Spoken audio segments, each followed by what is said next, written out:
What's up, runners? Filmmaker and fellow runner Jolie Hales here with a race review of the 2015 Inaugural Lagoon 10K. I wanted to review this race because I thought it had the potential to be a new hidden gem among races.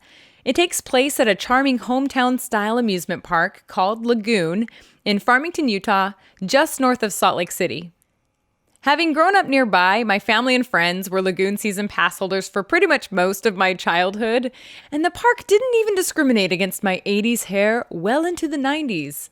Since I moved away from Utah 10 years ago, I thought this race might be a good opportunity to revisit my old stomping grounds, but not my old hair. Good morning!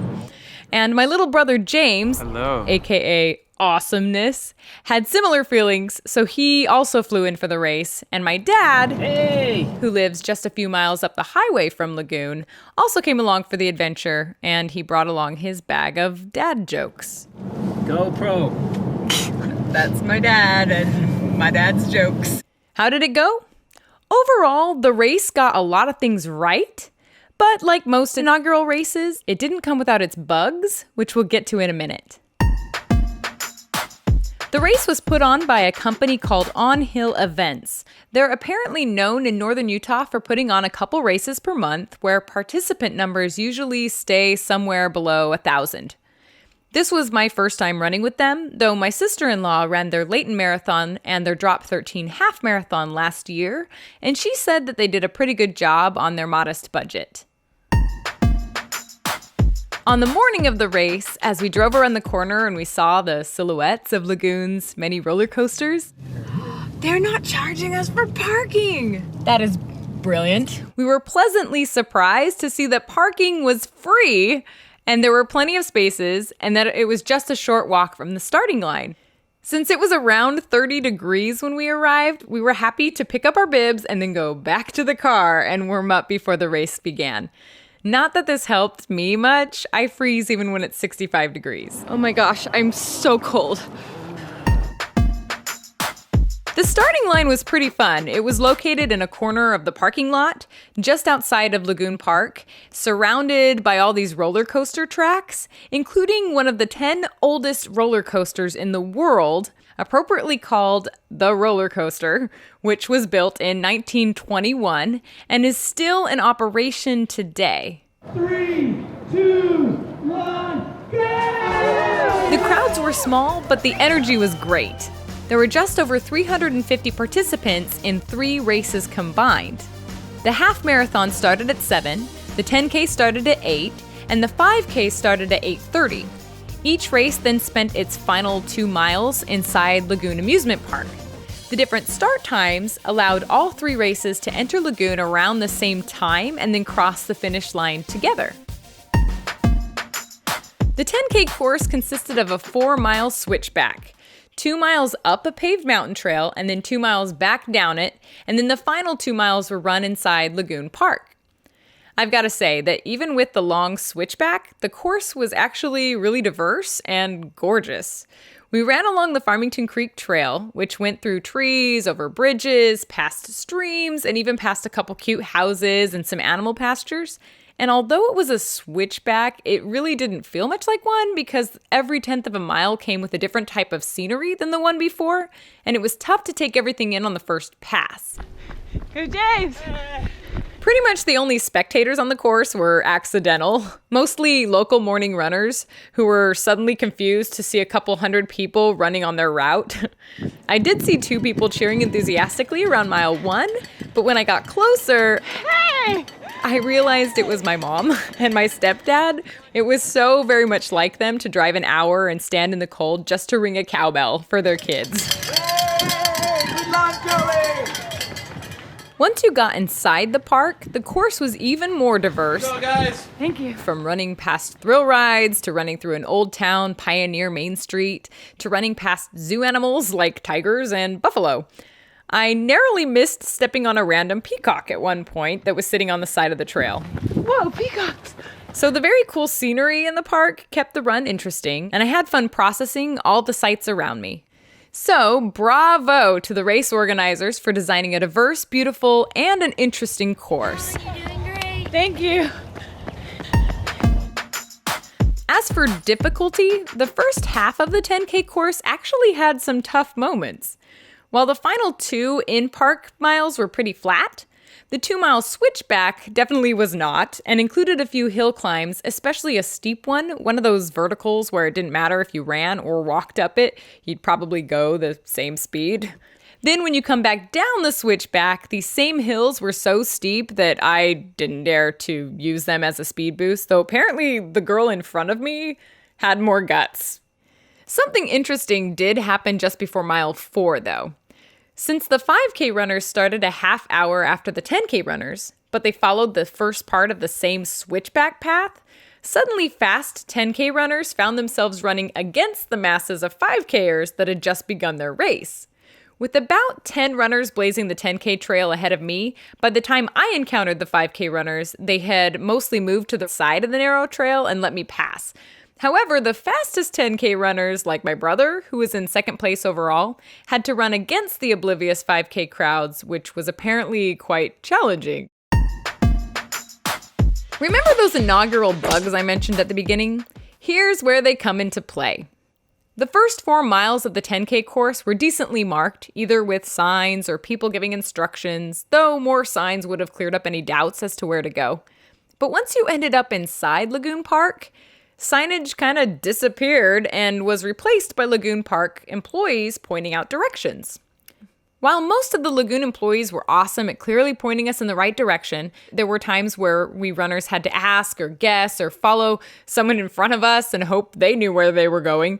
And while this ambiguity may have been manageable on a straightforward trail or on a roadside, it became a bit of a problem in an amusement park where paths jetted out in every direction and there averaged at least one fork in the road every 15 seconds. Straight? Yeah. There were just way too many possible paths than there could have been number of guides. The confusing directions led to moments of chaos. Which way did I go? I'm 10K. What's going on? With runners stopping and spinning and wondering why they were seeing the same scenery when there aren't any loops on the planned course. Didn't we already do this? Yeah. I don't know what's happening. I myself was one of these confused runners and realized I too was running past scenery I had already seen before and was suddenly running behind people I had already passed a while ago, which wasn't a good sign. I'm confused. I've already been here. What's going on? Oh, we're in a circle. Which way? We've already been here. Finally, a few of us who were lost cut across a path and rejoined where we think we should have been, but I didn't know what happened until I got home and checked my GPS map. So as you can see here, the orange path is the planned in-park race course. But here, the green path is what I actually ran. All was well and good until around the southeast corner when apparently I decided I hadn't seen enough of Pioneer Village and I went back to see it again.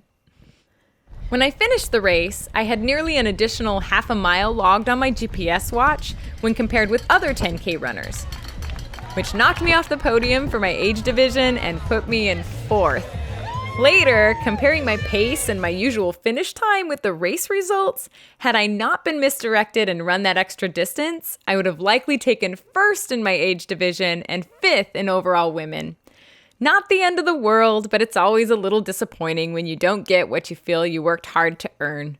When I let the race officials know what happened, they told me that they can't control what happens inside the park because that's in control of the Lagoon employees, and that it was my responsibility as a runner to memorize the course before I ran the race. Though I could see that the race officials were under stress, probably from hearing many of the same stories before I came along, race organizers look more professional to runners when they take responsibility for what happens at their race as a whole. And while I'm flattered that they thought I was Batman, I unfortunately do not possess such mad mental map skills. While many runners were able to run the correct course, some of the first people across the finish line accidentally skipped a good chunk of the course inside the park and were embarrassed to finish uncharacteristically early. The winner of the 10K, for instance, was one of these. Since my brother had run the race with only one person in front of him the whole time, he was confused when given a 3rd place trophy. There was only one person in front of me. They probably... A few days later, the 10K results were corrected, awarding my brother the 2nd place position, though he had already brought his third place trophy back home to Arizona. As I mentioned before, I think it's totally normal to experience unanticipated mishaps in any inaugural race, and I think many runners are sympathetic to that. But for next year, I suggest more signage be placed along the in-park course, and while I understand the race officials were feeling some stress after maybe complaints, the best response to people's concerns would have been more along the lines of, "We're sorry that happened, we will do our best to fix it next time." All that being said, the race was still really fun to run, and I think the race organizers should implement improvements and give it another try in 2016. I bet many of us would come back. Photography was captured by Lucid Images, which I've got to say did a pretty darn good job. While other race photographers seem to aim for quantity, these photographers seem to aim for quality, which I really appreciated, and I was more than happy to pay for the pictures once they were available. The Lagoon races were held on a Saturday, which, soapbox moment, is the best day for a race, so I give the Lagoon race organizers props. Saturday races allow those of us who work on weekdays to fit in travel and recovery time without missing a day of work. Not to mention, it helps those of us who prefer racing Saturdays instead of Sundays for religious reasons. As for weather, holding a race in Utah is always a bit of a risk because temperatures are unpredictable and completely out of the race organizer's control. One year I ran the Salt Lake City Marathon in 30 degrees and sleet. Oh my gosh, it was so cold. And then a year later, around the same time of year, I ran the same race when it was 80 degrees and sunny. So if you sign up for a Utah race, buckle up for any kind of weather. The Lagoon racers scored this time around, though. The sky was partly cloudy, and the weather was around 45 degrees during the race. It's cold! Which didn't feel too cold after a mile or two. As for elevation, Farmington, Utah sits at 4,300 feet, so prepare yourself if you're a sea level trainer like I am. The registration process on their website had been pretty easy. One unique thing that stood out to me during the registration process was the ability to opt in or out of different race elements depending on how much money you wanted to spend. For instance, you could save $5 if you didn't want a medal, another $5 if you didn't want a shirt, and another $3 if you didn't want to be chip timed. On top of that, you could even save $20 more by opting out of a Lagoon Park ticket that was included in the regular race package. Basically, if you made the early bird registration and opted out of all the additional features, you could run the Lagoon 10K or the 5K for as low as $37 or the half for $52. Given the unique course, those prices are pretty dang stellar, and I love the idea of giving those on a budget the ability to run the race when they might not be able to afford it otherwise. So nice job on Hill Events. I opted into all of these features, and with late registration, ended up spending $80 plus a $5 online registration fee. And keep in mind that price included a Lagoon Park ticket, which normally costs $50. Customized with the park's logo, the race bibs looked great, and their shirts weren't bad. They were made out of a tech material and thankfully came in a variety of sizes specified for both genders, including a small one that actually fit me. Yeah, that'll work. So, even though the shirt design was a bit of a walking billboard for Lagoon's newest coaster that had little to do with the race, I was happy because it fit, which often race shirts don't. The medal was pretty sweet. It was large, it was customized with the Lagoon logo and a customized ribbon, and all race participants, no matter which race you ran, received the same medal, which was especially sweet for the 5K runners. The only bummer was that the medal didn't have the date on it. The ribbon did show the year, so that helps. The top 3 male and female finishers for each race received a trophy. From Chandler, Arizona, Jimmy Hales. Additional medals were given for the age division winners, which were divided by blocks of 5 years and were awarded 3 deep, which is pretty standard. My dad took first in his age division, which was exciting. I think I was the only person in my age group, but I got first. So, how would I rate the inaugural Lagoon 10K on the awesome scale? On the higher end of good with great potential. If the course had been more clearly marked so runners hadn't gotten lost, it would have scored higher. So not bad for a first-time race and leaves room for improvement in 2016. Once the race was over, we jumped in the car and headed home to get ready for the day. Of all the races I've ever run, that was one of them. Then we went back to Lagoon to enjoy our day at the park with our park tickets. The peacock that I almost stepped on during this morning's race. We are reunited once more. And not even exaggerating, it was so much fun. And that's coming from a Disneyland pass holder. Lagoon is diverse, it's clean, it's family friendly, and it's filled with a range of rides from a charming steam train to their so cheesy, they're awesome haunted houses to some kind of intense roller coasters. Though, if you decide to wear your medal in the park after the race, like we did, put it in your pocket during thrill rides. My brother and I learned this the hard way when our medals flew up and smacked us in the chin on the vertical drop of a coaster called Wicked, which awarded me a nice battle wound, which was totally my own fault. It was pretty hilarious. But all in all, the day was a big success and we had a total blast.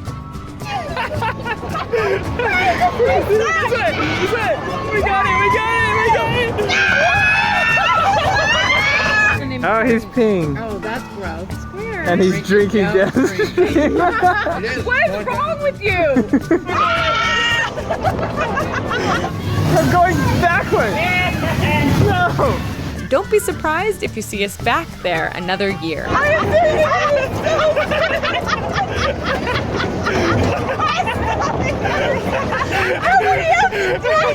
Thanks for watching a runner's review.